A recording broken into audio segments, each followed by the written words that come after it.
Hi, welcome back to the Fastpitch Coaching College. We're almost at the end of our video series. This is the second last video, and this one here I want to discuss with you about keeping our head on the ball. Over exaggerate keeping your head on the ball. I know that I've said it before that all hitting starts from the ground up, but we're at the top now, and the one key factor that we need to understand is that our head will not be on the ball unless we over exaggerate training ourselves to be there. We need to train ourselves to be there. So you may have heard this other coaches say this before, and like I said, this is a little old school, but it's really important that we understand that. If this here is where we're going to make contact, we want to be trying to focus on hitting the ball back here. Let the ball travel and allow our head to follow it all the way. When we're training, follow, over exaggerate moving your head. Make it a separate movement. A movement that is focused on and is deliberate, because when you do it at training, you'll do it in a game habitually. And remember, what you do at training habitually is the difference between winning and losing. So literally the difference. That is the difference that makes a difference. What you do habitually at training is the difference between winning and losing. So when we're swinging, we want to over exaggerate watching the ball. Make it a separate movement. Notice that when I watch the ball, it's a focused action. Very, very clear, focused action. We're over exaggerating watching the ball. And then all of a sudden, you'll start to see the actual point of contact, not feel it. How many times have you just felt the point of contact but not actually seen the ball hit the bat? You know, it happened a lot in my career. I guessed most of my stuff. I didn't do this part here. I never did in my career. Never.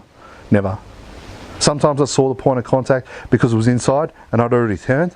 But a lot of the time, because like I say, I never drove the ball the other way. I never did this. So the one key thing is that I noticed that trainings, when we're training the under 17 girls, training under 12 kids, boys and girls, when we're training open women, when we're training anyone that I've done it with, trained with, they've all forgotten. They've done all the other steps to this point and then forgotten to watch the ball. So what I say to them is, and it's a progression, so you can do this at training. Say you got 20, 30 pitches to hit at training, or toss batting, or whatever it is. Balance is the key. Start there. Knuckles, start there. Hit 4 or 5, making sure that our balance is right. Hit 4 or 5 with our knuckles. Hit 4 or 5 with our hands in the right position. Our elbow in. All those sort of things. Our low position. All of it. And just slowly graduate up to the top. And in the last 5, 10 pitches that you want to be hitting, you want to be making sure that everything's working in sync together. Because remember, what you do habitually is the difference between winning and losing. So if we were able to make sure that habitually we're over exaggerating watching a point of contact, then we will allow ourselves to allow the ball to travel. And I say travel, although the ball doesn't need to travel. It's all about position of the wrists, which I'll go through another day. That's more advanced. But for now, let's just think about hitting the ball outside here, inside here, middle there.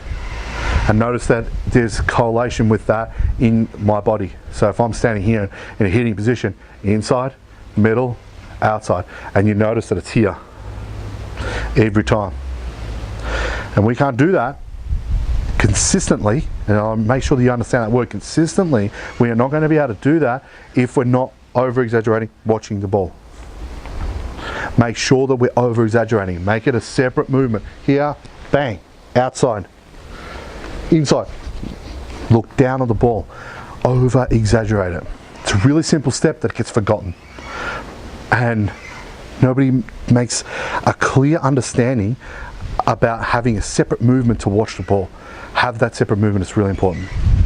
So if you have any questions about that, post them on the Facebook page. Let's have a discussion about it. And start to play with this stuff. I'm really wondering how you guys are going with all this stuff, with your trainings and coaching and all this sort of stuff. I'm really interested to see how it's all unfolding for you. So if it's unfolding in a really good way, I'd love to hear it. If it's not, let's refine it. Let's start a conversation on Facebook, and let's help each other out. I'll see you on the next video.